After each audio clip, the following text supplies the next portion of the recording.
typical week for me would look like 25 to 30 hours a week of training, 350 on the bike at the moment, 80k on the run and 22k on the swim. So, that mixed in with physiotherapy, 2 gym sessions a week as well, dietitian consults and everything in between. It certainly makes up more of a lifestyle and a full-time job than just a sport I do. Welcome to the podcast. I am so excited to welcome today's guest. It is Australian triathlete Matt Hauser. Matt originally hails from Maryborough in Queensland, but is currently based on the Gold Coast, where he has coached and trained with Dan Atkins. He has firmly established himself as one of Australia's best triathletes on the world stage. He definitely cut his teeth early, winning the Junior World Championships back in 2017, and has steadily climbed the ranks ever since. He has represented Australia at multiple major international events, including his Olympic debut in Tokyo 2020, where he finished 24th, and the Paris 2024 Olympic Games, where he placed an impressive 7th. He's also competed at the 2018 and 2022 Com Games, racing strongly as an individual with a 4th in 2018 and a bronze medal in 2022, while also contributing to bronze medals in the mixed team relay on the Gold Coast and in Birmingham. In 2021, Matt added another podium to his impressive resume with a bronze medal at the Under-23 World Championships. In recent years, he has been a standout on the World Triathlon Championship Series circuit with multiple wins and podiums. And in 2025, Matt had a breakthrough season, claiming the World Triathlon Championship Series title on home soil here in Wollongong and helping Australia secure the World Mixed Relay Championship in Hamburg. Achieving both of those in the same year is a rare and remarkable feat. I had the absolute pleasure of working with Matt on his nutrition during my time at Oz Triathlon from 2014 to 2020, and watching his progression from a promising junior into a world champion has been incredible. And I'm looking forward to catching up with him today and finding out whether he still enjoys a glass of red wine with dinner, despite my advice against it. Matt, thank you so much for joining me on the podcast. Thanks for having me, Taryn. Yeah, absolute pleasure. And yeah, all those years ago working with each other I've got you to thank for everything that's come my way. So thank you. I did nothing. You do all the hard work. I wouldn't say nothing. Come on now. Everyone plays their role, as I said. So now it's good to reconnect, in a different setting this time.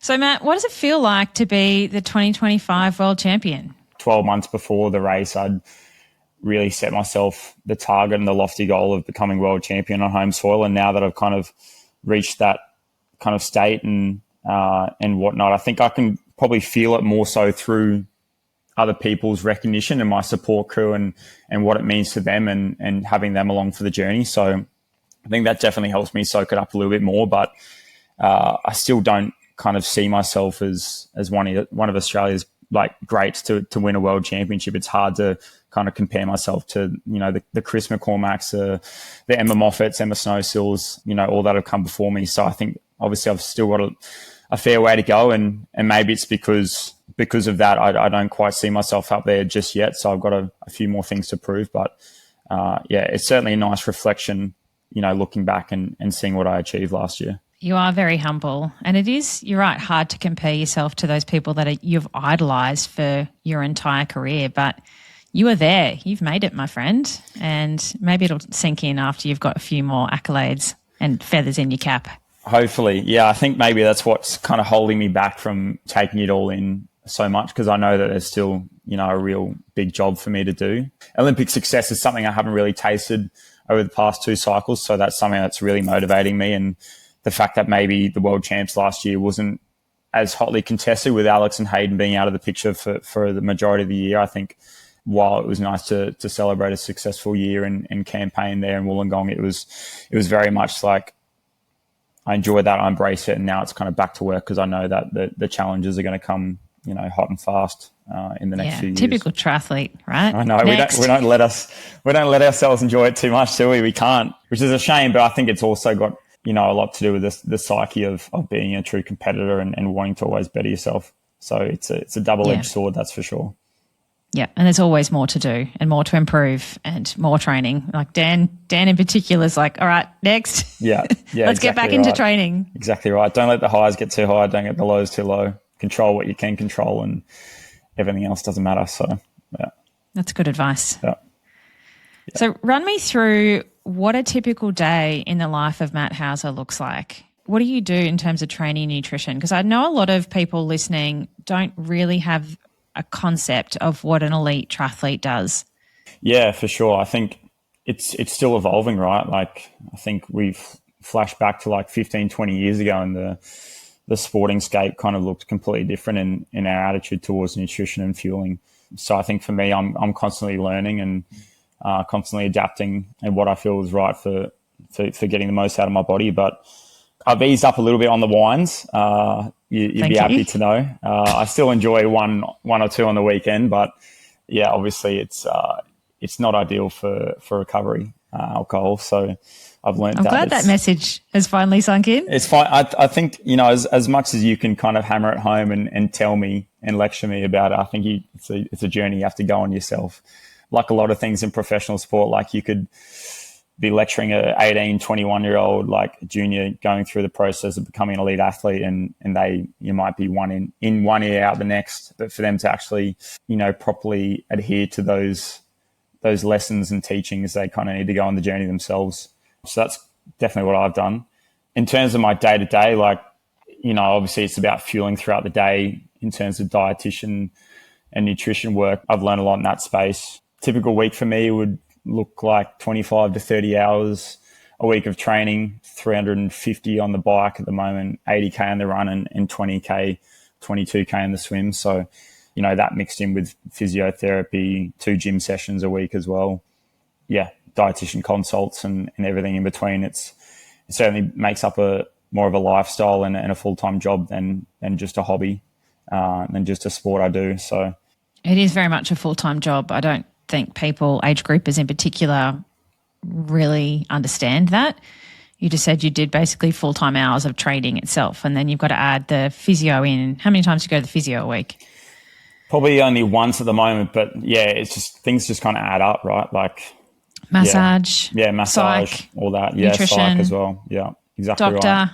That being said, like, it is a very privileged life. Like, we get the opportunity to have a nap in the early afternoon, whereas a lot of age groupers out there, especially for the Ironman and half Ironman distance, they're managing, maybe a 10 to 15 hour training load on top of a 35, 40 hour week of work and balancing kids and family and everything like that. So it is a privileged life. We get to do it as a full-time job, thankfully. And there's not a lot of money in the sport, but I think when you are at the top and you do have a lot of opportunities to kind of chase races and maximize your earning potential. So I consider myself very lucky to be living this life.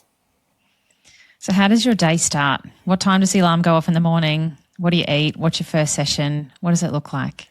Yeah, I think if I was in Spain, it'd be like 8 o'clock, 9 o'clock, wake up, and then just really slowly get into the day. No one works before that kind of time. That's Europe time, isn't it? Yeah, Europe times. It's definitely more like the pro hour times.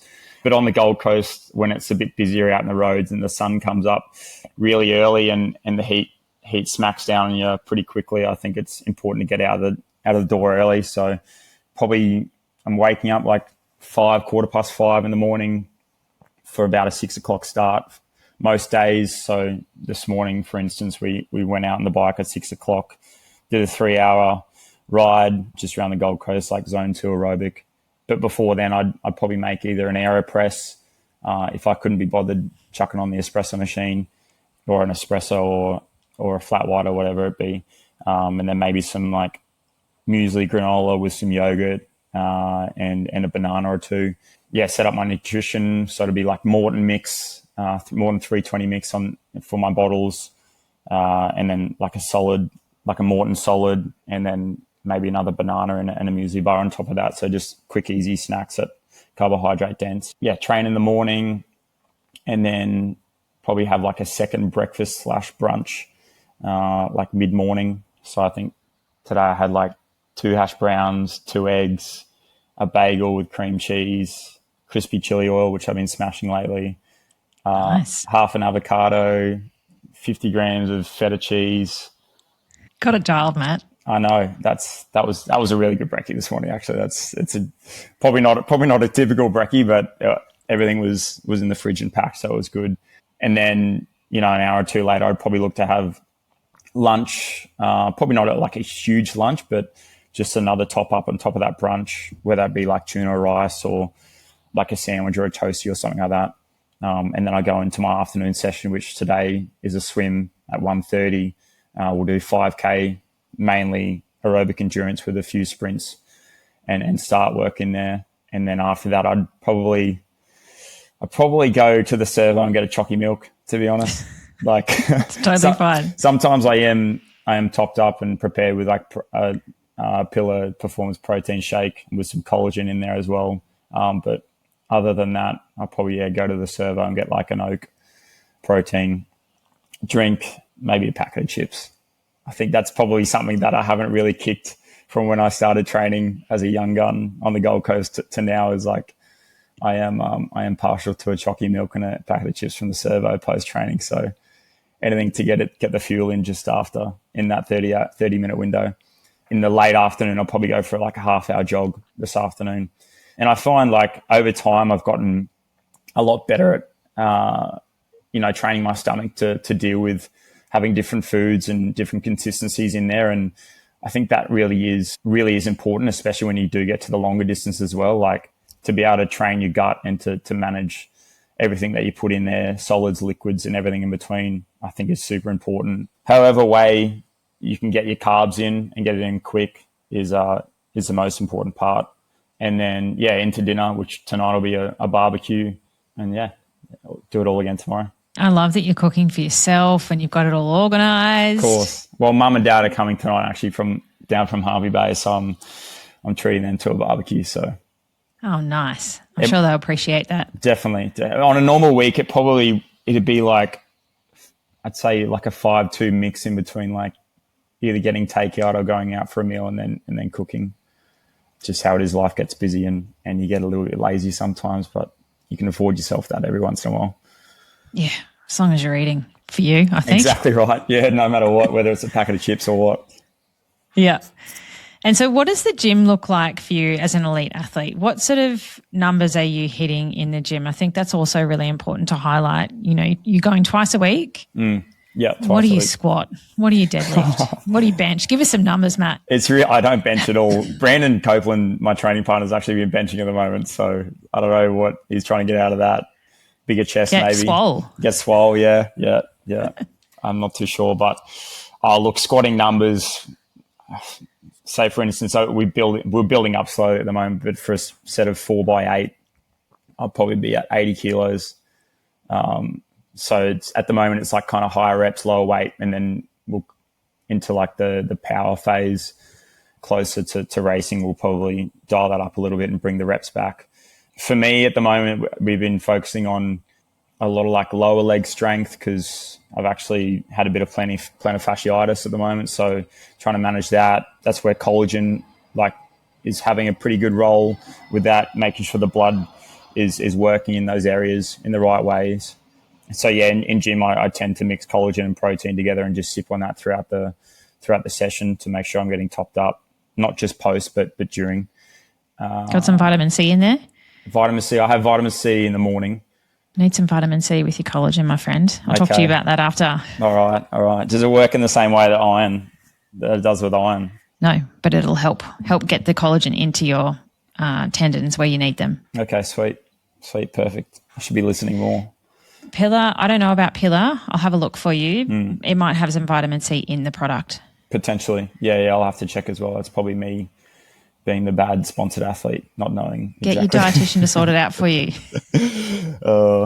So probably two 1-hour sessions in the gym, and then focusing on hamstring strength as well. Like it's probably been cases and races where I've been cramping a little bit more than I probably should be in the back end of the 10K run and the Olympic distance. So just trying to work on all those like specific areas that I kind of struggle and have deficiencies in. But we're not throwing big weight around. We're no hybrid rock stars in the gym. So high rocks. No high rocks athletes there. You're still lifting heavier than a lot of people, I think, would realise. A lot of triathletes think they're going to get too sore by lifting weights. So, you know, this guy trains 25, 30 hours a week, and 2 of those hours is actually lifting heavy in the gym to build strength. And I also love that you mentioned that you're doing strength to prevent cramping. You're not sucking back magnesium powders or taking pickle juice or anything like that. You're actually building that resilience in the muscle so it's not fatigued at the end. For sure, yeah. I mean, cramping can be defined in a lot of areas, but mainly it's just a weak muscle. Like, it's just a weak muscle not being able to cope with the demands. So strengthen that shit up. Thanks, Matt. So what is your favourite post-training recovery food of all time? I mean, probably something that I don't have to make too much of an effort with. Like, it'd be like a Reuben toasty from a cafe. Like something just easy, like nice carbohydrate protein mix, I guess. And yeah, something that I don't have to like wait around 20, 30 minutes for while I'm bonking, like like I'm deficient. So I'd say anything from a cafe, just like a bacon egg burger or something like that. That would be like a guilty pleasure where, you know, you're having a treat, but it feels like you're fueling yourself in the right ways. And something that somebody else has made for you, I think, exactly is right. really important there. Yeah. Well, yeah. What's your coffee order? You've done the work, so you've already done the work this morning, so you don't want to be cooking everything as well. You want to sit down. Exactly right. Coffee order. And then what's your coffee order? It's a small double shot flat white, or a piccolo, or a filter. I've kind of been liking filters lately, so it kind of comes and goes in waves. But yeah, small double flatty would be the mainstay, I reckon. I do remember you guys all getting a little bit nerdy on the coffee when we were on the Gold Coast together, because it was, I don't know, you start drinking at that age and you start getting into coffee. Yeah, definitely. And there's some great places on the Gold Coast now. Absolutely. Yeah. Gold Coast does coffee and food, like brunches, really well. I haven't found too many like specialty coffee places, but I think they do the brunch really well. So that's always nice. So you fueled through your junior years, you know, your time developing through the AIS system, and now you're like a legit professional athlete. Yay! How has your relationship with food and fueling changed over that time? And was there anything that you used to do early on that you look back now and go, man, why was I doing that? That was silly. Definitely it's changed for sure. I think back then a lot of your philosophy around eating is reactive rather than proactive. I feel hungry, I'm going to eat.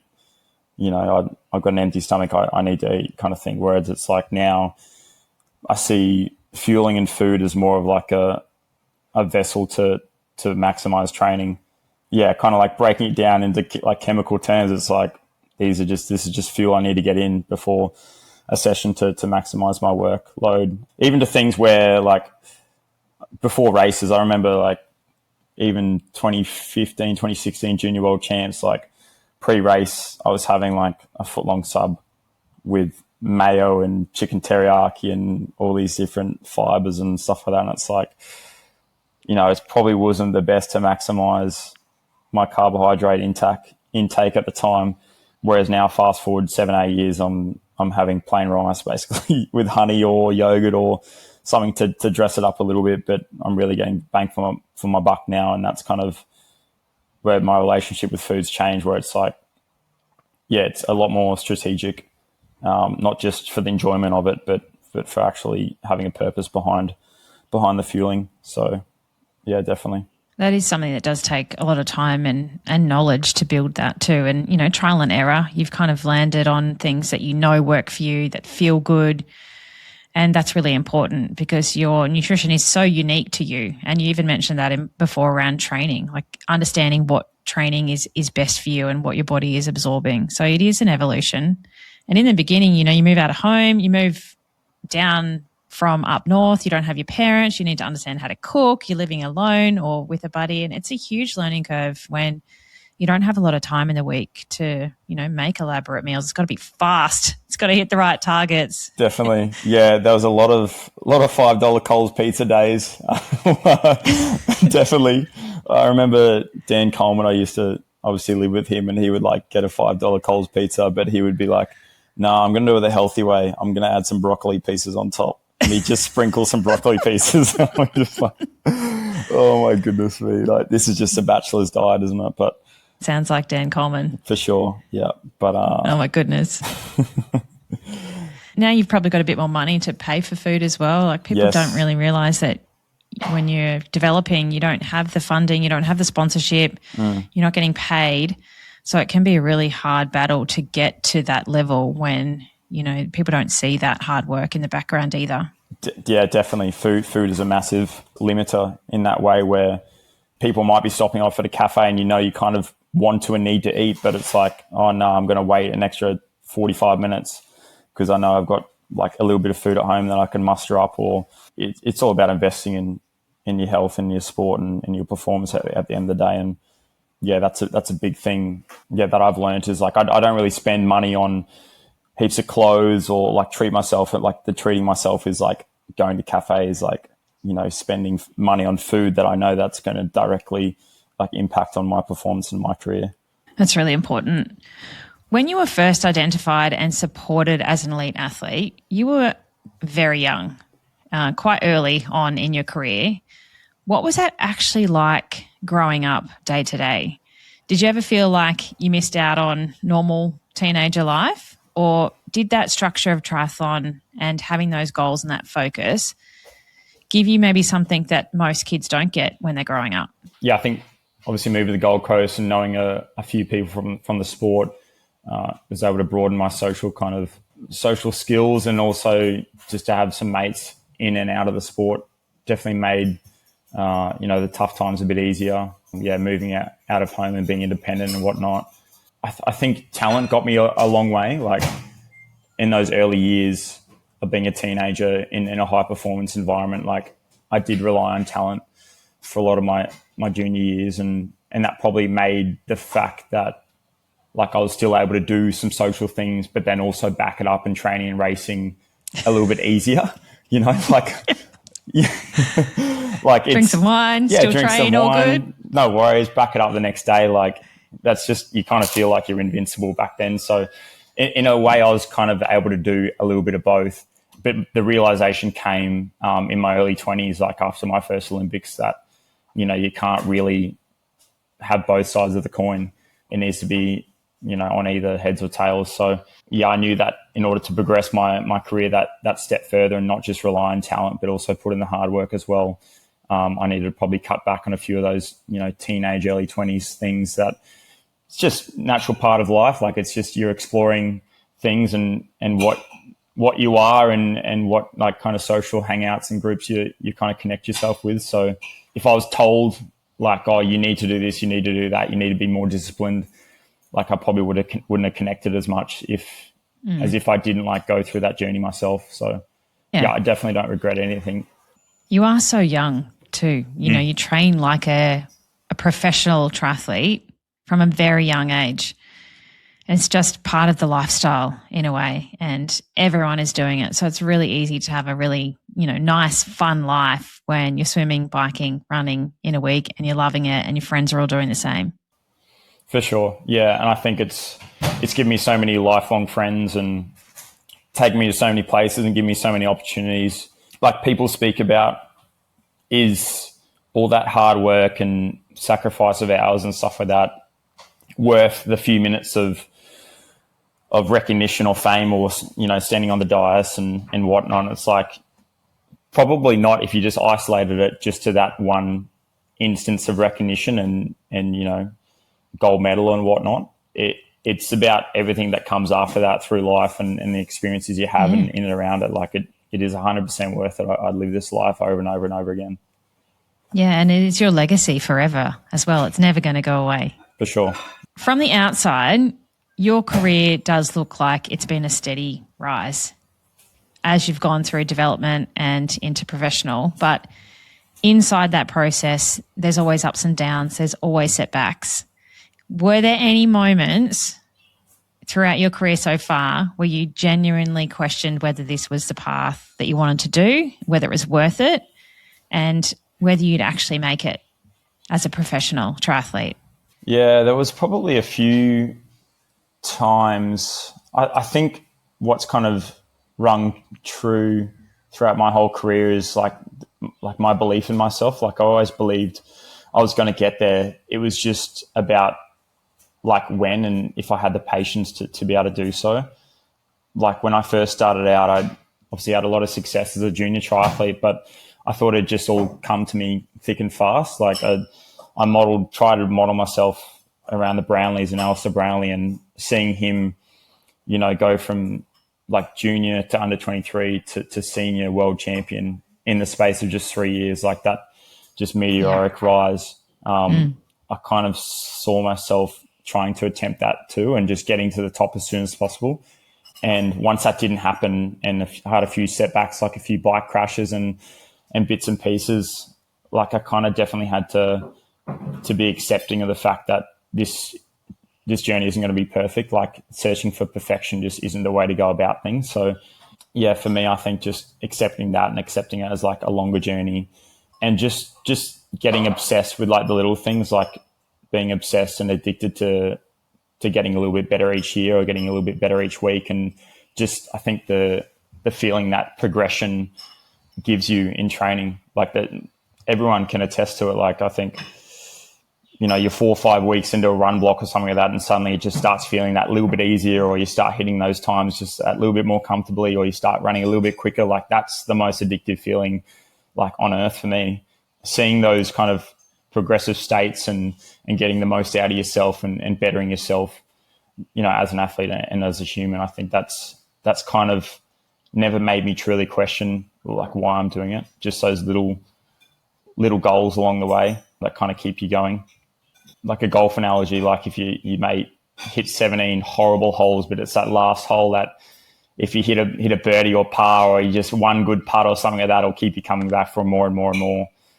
Triathlon is very addictive like that, isn't it? Especially when there's 3 sports involved, because you've got so much you can tweak and finesse and perfect in each of the disciplines. Definitely. So it's never ending game of getting better and better. That's why we love it and hate it at the same time, but mostly love it. I can hear from what you're saying though that, you know, when I met you and we were working together, you were developing, and you know, you did have a lot of natural talent, and you still do have a lot of natural talent, and you use that to carry you. And now I can see this big shift in you where you are thinking more strategically and trying to go above that natural talent and actually put in the hard work with training and nutrition rather than just using that to carry you, which is a massive shift for you, I think, Matt. And it's really good to hear that in what you're saying today. Thank you. Yeah, I think it's something I now like pride myself on, but also it's probably come from being at the peak to latter end of my career now. It's like I can't just rely on time. Like I'm not like a 21, 22-year-old now. I'm like getting to the peak of my powers in this sport, and it's going to end eventually. So I think having it laid out to me is like a bit of a timeline, and being towards the back end of that timeline now, or the middle to back end of that timeline now, it's like, yeah, I've got to do everything I can to make the most of it while I can do that. So that's part of the natural progression, I think. If you could go back and speak to teenage Matt, young and reckless Matt, you know, before all the medals, before the pro career, what's one thing you wish someone had told you about success or the pressure or enjoying the process and the journey? A big cliche would just to be like, oh, you know, every decision I made has gotten me to where I am now. So why would you change anything? Because I'm enjoying like where I am now and where I'm at life and sport. But it's probably more so just to reiterate to back yourself and to trust yourself, not compare yourself to others too much. You know, have that fuel, you know, the desire to get better, but just, trust what you have and, commit 100% to it. I think just whatever you do, just commit 100% to it, because opportunities will come from that. So, yeah. Yeah, no regrets. No regrets. No regrets. No regrets. No way. One of the things that I've seen in your rise in your career also is that you've always been, you know, Matt the triathlete for most of your life, really. So how do you protect your identity outside of triathlon? Is that something you've had to work on or something you don't even think about, particularly as the expectations around your, I don't know, performance and public attention around you grows? Yeah, I mean, I've always been someone to value, to try. It's been a conscious try to value life outside of sport as much as I do value life inside of the sport. Like, I think for me, at times I've had to learn how to do that, but there's still a conscious effort to be able to do that, because ultimately I'm not going to be a professional triathlete forever. Never say never to the age group years, but I think for me, I'll need a little bit of time away from the sport after my career's done and dusted. Yeah, just making sure that you recognise the position you're in, the privileged position I'm in, and to make sure I enjoy life outside of the sport just as much, and open myself up to opportunities and be a yes man, to a certain extent. Obviously, you can't say yes to everything, but yeah, I guess just embrace life outside of the sport and the people that do help me kind of disconnect, from triathlon and involve them and try and give back to them as much as I can where I can, because it is a selfish pursuit. No one's denying that in triathlon. Yeah, I'm probably not the best at it at times, but I'm continually trying to work at it and to better myself off the course. Did you end up finishing your degree? I did, yeah, 2020. That was one of the good things about COVID, was I got a bit of time to lock in and knock that over as well. So business marketing at Griffith. If you don't use it, you lose it. So I've probably lost it already. But still got a piece of paper. It's a piece of paper hanging up on the wall. So I'll take that and revisit it when I've got a lot of AI models to peruse over and to upskill on. So what's next for you then? You've got a big campaign coming ahead. What's on the plans? Well, directly, it'll be the start of the World Series season, which will come in Abu Dhabi at the end of March. So kind of just preparing for that at the moment. I was able to have a bit more of an off season, which was nice. A bit of a later start, starting a month and a half later than it did last year. So that's been nice to enjoy life outside of the sport for a little bit and disconnect. But yeah, for me, it's all about trying to go back to back now. The world champs are in Torremolinos in Spain. Pontevedra in Spain this year. Like, as I alluded to earlier on, obviously Alex and Hayden will be wanting to come back and to prove that they're not out of it just yet, heading into LA and the Olympic cycle kind of starts now with qualification and points and whatnot. So yeah, it just feels like massive goal tick with the Wollongong, and it's like straight back into work and straight back into the next thing, which is kind of what you have to do as an athlete, right? As we spoke about. So yeah, straight back into that. I think I've definitely learnt over the past year or so that quality over quantity for me really, really does work. And if I can try and master this short course racing, moving into LA and then hopefully Brisbane, if the body holds up, I can really make something of it at the Olympic level. So that's my goal and aim for now, to focus on the simple things and to kind of perfect that short course racing. What is your favourite or preferred distance, the sprint or Olympic? I'd probably say I've grown to love the Olympic more. Like, originally it was just sprint because I didn't have the 10K endurance in my legs. But I think for me, Olympic is obviously what you do, what you take on at the Olympic Games. So that's probably where I hang my hat on now, and the ability to have more of an influence in the race in the swim and bike as well, being a little bit longer in distance. So it's more of a challenge as well.